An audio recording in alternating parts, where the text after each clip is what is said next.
নমস্কার বন্ধুরা, রোশনাইয়ের আজকের পর্বের রিভিউ নিয়ে আমি পৌঁছে গেছি তোমাদের সামনে।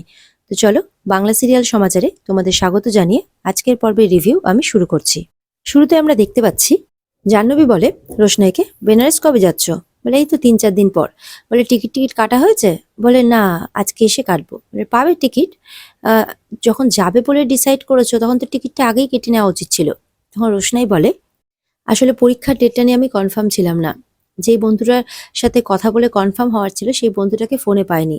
এবার যখন ফোনে পেয়েছি তখন জানতে পেরেছি যে পরীক্ষার ডেটটা মানে রিসেন্টলি জানতে পেরেছি, সেই কারণেই কাটতে পারিনি, এবার টিকিটটা কাটবো। বলে যে, তখন রোশনাই বলে টিকিট আমি যদি নাও পাই, যদি জেনারেল ক্লাসেও ম্যানেজ হয় তাহলে আমি চলে যাব। জাহ্নবী বলে, জেনারেল? তুমি তখন স্টার, তুমি জেনারেলে যাবে? বলে, স্টার আমাকে যারা বানিয়েছে বানিয়েছে, আমি তো নিজে স্টার নই, জানি, সেই জন্য আমার কোনো অসুবিধা হবে না। তখন জাহ্নবী চুপ করে থাকে। এদিকে তো ছোট তার স্কুলের বড়দিকে চিঠিটা দেয়। তখন বড়দি বলে, কেন যে চিঠিটা আপনার হাত দিয়ে পাঠায় কে জানে। এবার আমি ওদের বাড়িতে গিয়ে বলেই দেবো যাতে আপনার হাতে না পাঠায়। বলে, ওরা কত ভালোবাসে আমাকে জানুন? ভালোবাসে না ছাই। বলে, আপনার গুণ তো জানে না ওরা। তখন ছোট বলে, জানে না? ছোট থেকে বড় হলাম ওই পাড়াতে, একই সাথে আমার গুণ জানে না? ওরা বলেই বারবার করে যে পল্টু না হলে ওদের চলবেই না। তখন বড়দি বলে, থাক, আর নিজের গুণগান গাইতে হবে না। তারপর বলে যে ওই বাড়ির ছোট ছেলেটা একদম বেকার, ভ্যাগামেন্টের মতো এদিক সেদিক ঘুরে বেড়ায়। বলে, তাহলে আপনি কে? আপনি কি? আপনিও তো এদিক সেদিক ঘুরে বেড়ান। বড়দি বলে, হ্যাঁ, এই জন্য তো আমার ওই বাড়ির ছোট ছেলের সাথে খুব ভাব। আমাকে রিসেন্টলি বলছিল জানেন তো, যে একটা খানদানির সাথে মানে খানদানি নাকি ওনার জীবনটা নষ্ট করে দিয়েছে। বড়দি বারবার করে জিজ্ঞাসা করে, কি? কে নষ্ট করে দিয়েছে? বলে, দজ্জাল দজ্জাল। বলে, নষ্ট করে দিয়েছে? বুঝতে পারলাম না ঠিক। বলে, হ্যাঁ, আসলে ওই বাড়ির ছোট ছেলে না সেই দজ্জালকে ভালোবেসে ফেলেছে, তো তো সেই ভালোবাসাতেই আর কি তার পুরো জীবনটাই নষ্ট হয়ে গেছে, কিন্তু সেই খানদানি তো তাকে পাত্তাই দিচ্ছে না। তখন বড়দি একটু ইতস্তত বোধ করতে থাকে, মানে ঠিক বুঝতেও পারে না কথাটা, আবার মনে হয় যেন তাকে ইঙ্গিত করে বলা হচ্ছে, এরকম একটু ইতস্তত বোধ করতে থাকে। এদিকে তো গরিমা বারবার করে রোশনাইকে সাবধান করে দিচ্ছে, আজকে বাদশার জন্মদিন, বাড়িতে কিন্তু অনেক কাজ, খাওয়া দাওয়া হবে, রাত 12টা থেকে পার্টিও হবে। বাদশা কিছু জানে না। হ্যাঁ, আন্দাজ করেও, কিন্তু আমরা ওকে বলি না, একেবারে সারপ্রাইজ দিই। আমি জানি না কেন তুমি এই কাজের দিনগুলোতে বাইরে যাও। অবশ্য তুমি তো কাউকে বলার প্রয়োজন বোধ করো না। তবে একটা কথা বলে দিই, এমন কিছু করো না যে গরিমা যাতে আরো আপসেট হয়ে যায়। যে বাদশাকে উইশ করারও দরকার নেই, আর কোনো রকম গিফট দেওয়ারও দরকার নেই। এই জিনিসগুলো কিন্তু মাথায় রেখো। রোশনাইকে ভালো করে বুঝিয়ে দেয় জাহ্নবী। রোশনাই বলে, চিন্তা করো না জাহ্নবীদি, আমি এরকম কোনো কাজ করব না। আর তাছাড়া ওনাকে আমি উপহার দেব, সেই সাধ্যই বা আমার কোথায়? জাহ্নবী বলে, না, তোমার তো আবার গিফট টিফট দেওয়ার ইচ্ছে। এই যে গরিমাকে আবার যেমন হীরের আংটি দিয়ে দিলে একটা, মানে তোমার তো আবার সমান সমান হওয়ার ইচ্ছেটা খুব। এদিকে তো বড়দি ছোটকে বলছে, ঠিক আছে, আমার ওই বাড়ির কেচ্ছা শোনার কোনো ইন্টারেস্ট নেই। আপনি আমাকে বলছেন যেমন, আপনি নিশ্চয়ই এটা সবাইকে বলে বেড়াচ্ছেন। তখন ছোট বলে, না না না, আপনাকে বলছি কারণ আপনার ওই বাড়ির সাথে চেনা জানা আছে সেই কারণেই। আর অন্য কাউকে বলতে পারি? আমার কত কাজ বলুন তো, আমি কত ব্যস্ত মানুষ, অতগুলো বাচ্চা কাচ্চা, তাদের ভরণ পোষণ। বড়দি তো আবার রেগে ছোটর দিকে তাকায়, ছোট চুপ করে যায়। তখন বড়দি বলে, হয়েছে আপনার, আপনি এবার আসুন। বলে, বাবা কি ব্যবহার আপনার!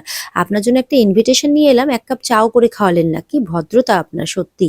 ওদিকে অমুক স্কুলে দিদিভাই আছে না বড়দি, সে তো আমাকে গেলে কি খাবেন, চা খাবেন, এরকম ভাবে আপ্যায়ন করতে থাকে। এবার তো ছোট পুরো একদম বিরক্ত করে ফেলেছে বড়দিকে, আর বড়দিও একদম রেগে বোম। বলে যে, আপনি এবার যান দয়া করে প্লিজ। রোশনাই বলে, আমি উপহারটা তো আমার মায়ের নামে দিয়েছিলাম, আমি তো দেইনি। বলে, তোমার মা কোথায় যে তুমি মায়ের হয়ে দিয়েছো? বলে, আমার মাকে আমি চোখে দেখতে না পেলেও ফিল করতে পারি তো, সেই কারণেই আমার মা থাকলে তো দিত কিছু না কিছু, তাই আমি মায়ের হয়েই দিয়েছি। তখন জাহ্নবী বলে, তা তুমি বাদশার ক্ষেত্রে এরকম কিছু করতে যেও না। বলে, তুমি চিন্তা করো না, আমি এরকম কিছুই করব না।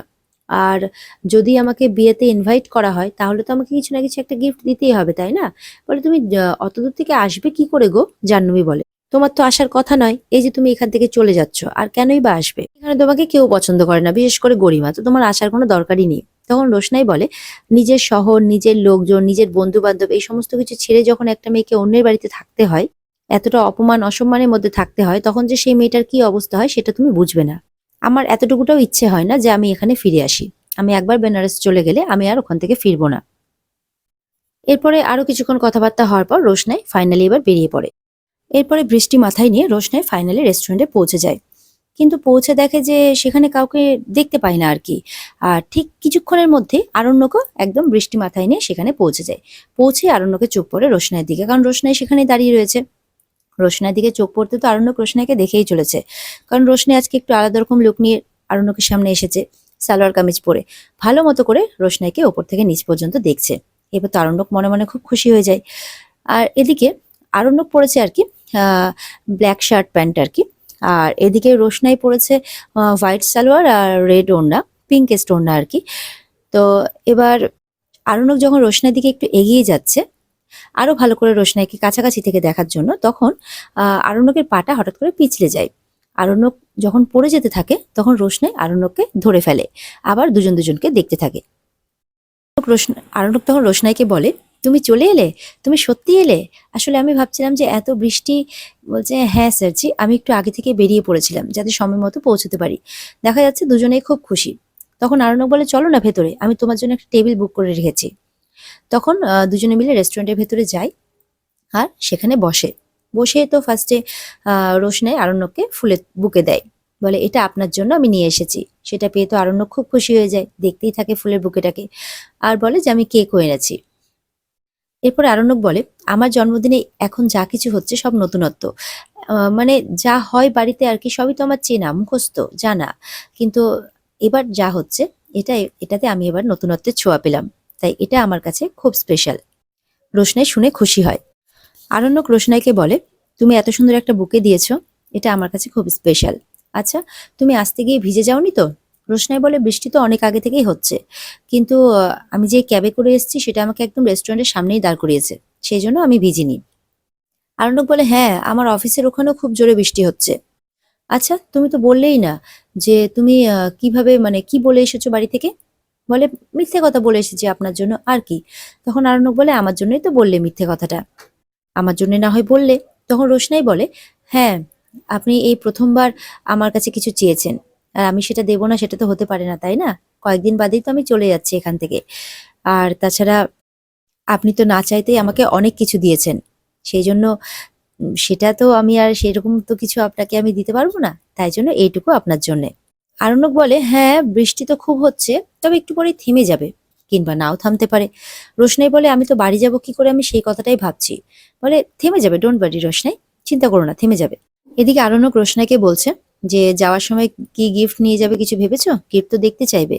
রোশনাই বলে, হ্যাঁ দেখতে তো চাইবে, কি যে করি, এত বৃষ্টি হচ্ছে, আমার তো কোনো চেনা জানা মানে শপও নেই আর কি, কাউকে চেনাও নেই।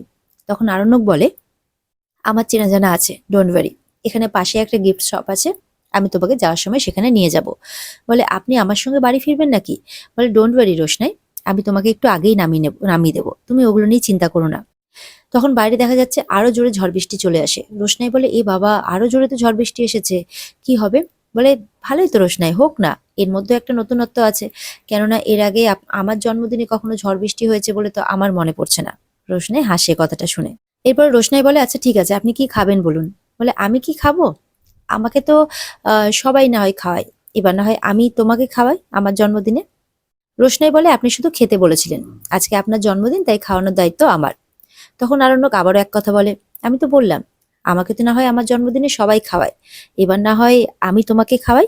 তুমি তো চলেই যাচ্ছ, আবার কবে আসবে না আসবে, তাই এবার ট্রিটটা আমার তরফ থেকে। রোশনাই তখন চুপ করে থাকে, মনে মনে বলতে থাকে রোশনাই, হ্যাঁ স্যারজি, আমি একবার বেনারস গেলে আর আমি এই শহরে ফিরছি না, অনেক হয়েছে অপমান, আর আমি সহ্য করতে পারছি না, আর আমার ফেরা হবে না। আরণ্যক তো বলতে থাকে, বেশি দিনের জন্য কিন্তু যেও না, রিস্ক আছে। বলে, রিস্ক তো সব জায়গায় স্যারজি, রিস্কটার মুখোমুখি না হলে কি হবে বলো। আরণ্যক তখন বলে, আচ্ছা তোমার প্ল্যানটা কি বলো তো? রোশনাই বলে, ওখানে আমার বাড়িঘর আছে, আত্মীয় পরিজন আছে, যারা বেনারসে তারা তো ওখানেই থাকে, তাই না? আরণ্যক বলে, হ্যাঁ কিন্তু ওখানে তো তোমার একটা লাইফের ঝুঁকি আছে। রোশনাই বলে, আপনি তো বলেছেন একটা প্রোটেকশনের ব্যবস্থা করে দেবেন, তাহলে তো আর কোনো সমস্যা হয় না।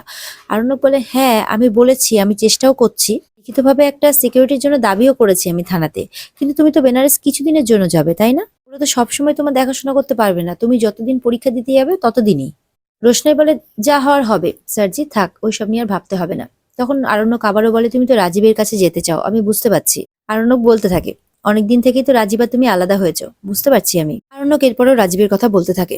ও না হয় এখানে এসে একটা চাকরি করবে, তারপর যদি তোমরা একসাথে বিয়ে। তখন রোশনাই বলে এইসব কথা এখন থাক না স্যারজি, আজকে আপনার জন্মদিন, আমি আপনার কথায় অনেকটা রিস্ক নিয়ে এখানে এসেছি। আপনার কথার দাম আছে আমার কাছে, আমি সম্মান করি আপনাকে, তাই প্লিজ এখন এইসব কথা বলবেন না। আরণ্যক বলে যে দেখো, যেটা সত্যি সেটা তো সত্যি, তাই না? রোশনাই বলে আপনার সত্যিটা তো আমার সত্যির সাথে নাও মিলতে পারে। তখন আরণ্যক বলে অনেক ক্ষেত্রে তো মিলেও যায়। আচ্ছা ঠিক আছে, বেশ, এইসব কথা এখন থাক। আচ্ছা তোমার টিকিট কাটা হয়েছে? রোশনাই বলে কেটে নেব। আরণ্যক বলে তোমাকে কাটতে হবে না, আমি কালকে কেটে নেব। তখন রোশনাই বলে আপনাকে এই দায়িত্বটা নিতে হবে না। তখন আরণ্যক বলে এই দায়িত্বটা না হয় আমিই নিই। বলে না, আপনি তো আমার অনেক দায়িত্বই নিয়েছেন, অনেক বড় দায়িত্ব নিয়েছেন, এই দায়িত্বটা আমি নিজেরটা নিজেই নেব। আর এমন কিছু আপনি করতে যাবেন না যাতে আপনাকেই আবারও কথা শুনতে হয় বাড়ির লোকের কাছে। এরপরে তো রোশনাই রেগে যেতে থাকে যে আপনি এরকম কথা কেন বলছেন? আরণ্যক বলে আজকের দিনেও তুমি আমার সাথে ঝগড়া করবে? বলে আপনি তো ঝগড়া করার মতো কথা বলছেন, আমি কি করি বলুন তো? তখন আরণ্যক বলে আচ্ছা ঠিক আছে, থাক এখন এসব কথা।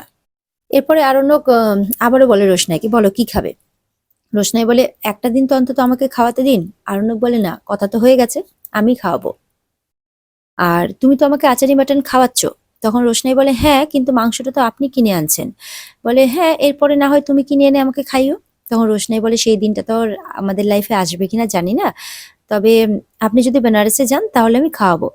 তখন আর্ণব বলে হ্যাঁ, তোমাদের সংসারে, হ্যাঁ সেখানে না হয় তুমি কিনে আমাকে খাওয়াতেই পারো, কিন্তু আমি কিন্তু কারোর সাথে শেয়ার করব না। হ্যাঁ তোমার সাথে শেয়ার করতে পারি, কিন্তু আর কিন্তু কারোর সাথে শেয়ার করব না। রোশনাই তখন হাসে, আরণ্যকও হাসতে থাকে। রোশনাই হাসি দেখে আরণ্যক বলে কি ব্যাপার হাসছো যে? বলে আপনি মাঝে মধ্যে একদম ছেলে মানুষ হয়ে যান, যেরকম ভাবে কথা বলছেন। তখন আরণ্যক বলে হ্যাঁ আমি কিন্তু সেটাই করব। তখন রোশনাই বলে আচ্ছা ঠিক আছে, সে যখন সেই দিন আসবে সেই দিন দেখা যাবে, এখন আপনি বলুন যে আপনি কি খাবেন। এদিকে আরণ্যক তো রোশনাইয়ের দিকে তাকিয়ে আছে। আর এখানে আজকের পর্ব শেষ হয়ে যায়। তো বন্ধুরা, এই ছিল আজকের পর্বের রিভিউ। দেখা হচ্ছে তোমাদের সাথে আগামীকালকে। পর্বের বিস্তারিত দেখতে অবশ্যই তোমরা স্টার জলসার পর্দায় নজর রাখবে। আর অপেক্ষা করো, ভালো থেকো, সুস্থ থেকো। আর যদি পর্ব ভালো লেগে থাকে পর্বকে লাইক, কমেন্ট আর চ্যানেলকে সাবস্ক্রাইব করে দিও। দেখা হচ্ছে, টাটা।